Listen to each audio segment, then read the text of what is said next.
இதை பார்த்தீங்கன்னா இந்த ரயில்வே பாலத்துக்கு கீழே தண்ணி எவ்வளவு தேங்கிருக்குன்னு பார்த்துட்டு இருக்கீங்க. இந்த தண்ணியால போற வர பொதுமக்கள் ஆகட்டும், வண்டி வாகனம் ஆகட்டும், எல்லாருக்கும் ரொம்ப இடையூறா இருக்கு. வண்டி சில நேரங்களில் வந்து இன்ஜின்குள்ள தண்ணி போறதுனால சீஸ் ஆகிருது. போற வர ஸ்கூலுக்கு போறவங்களாகட்டும், வேலைக்கு போறவங்களாகட்டும், காலை நேரத்தில் ரொம்ப அவதிக்கு உள்ள வராங்க. இந்த பாலத்துக்கு கீழே தண்ணி தேங்கி நிற்கிறதுனால பொதுமக்கள் போறதுக்கும் அச்சமா இருக்கு. எந்த ஒரு பிரச்சனையும் இல்லாத மாதிரி இந்த தண்ணி வெளியேற்றி நடக்கிறவங்களுக்கு எந்த ஒரு தொந்தரவும் இல்லாம போறதுக்கான போக்குவரத்து சரி செஞ்சு கொடுத்தா கொஞ்சம் நல்லா இருக்கும். ரொம்ப காலமா இது இப்படிதான் இருந்துட்டு இருக்கு. இது யாரும் எடுத்து நடவடிக்கை கொண்டு போற மாதிரி தெரியல. இது முடிஞ்ச அளவுக்கு சீக்கிரமா இதுக்கான நடவடிக்கை எடுத்தீங்கன்னா கொஞ்சம் நல்லா இருக்கும். பொதுமக்களுக்கு ஒரு பாதுகாப்பா இருக்கும். இந்த பாக்கியிலிருந்து வர தண்ணி ரொம்ப அளவுக்கு அதிகமா வந்தாலும், டிச்சில தண்ணி அதிகமா வந்தாலும் மழை பெய்யுற காலங்கள்ல ரொம்ப அதிக அளவுல வருதுங்க. பாலத்து இதுதான் முக்கிய காரணம் தேங்கி நிற்கிறதுக்கு. இந்த தண்ணியை அப்புறப்படுத்தி நல்ல முறையில் போக்குவரத்து போறதுக்கான வழிவகை செஞ்சாங்கன்னா கொஞ்சம் நல்லா இருக்கும். இப்போ யாருக்கும் எந்த பிரச்சனையும் இருக்கக்கூடாது இல்லைங்களா? இவ்வளவு தண்ணி இருந்தா போறவங்களுக்கான வேலைகளும் பாதிக்குது. ஸ்கூல் போற அந்த டைம் போக முடியல. வண்டி வாகனம் நிறைய பாதிப்புக்குள்ளாகுது.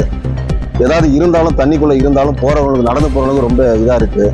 பயத்தோடய கடந்து போறாங்க. அதனால முடிஞ்ச அளவுக்கு சீக்கிரம் சரி பண்ணி கொடுங்க. செல்வகுமாருங்க, வெண்டிபாளையம். எல்லாம் ரொம்ப பாதிக்கப்படுதுங்க. அது இல்லாம ஆட்டோலாம் இதுல ஓட்டவே முடியல. ஜீப் பஸ்ல தண்ணி போயிடுது.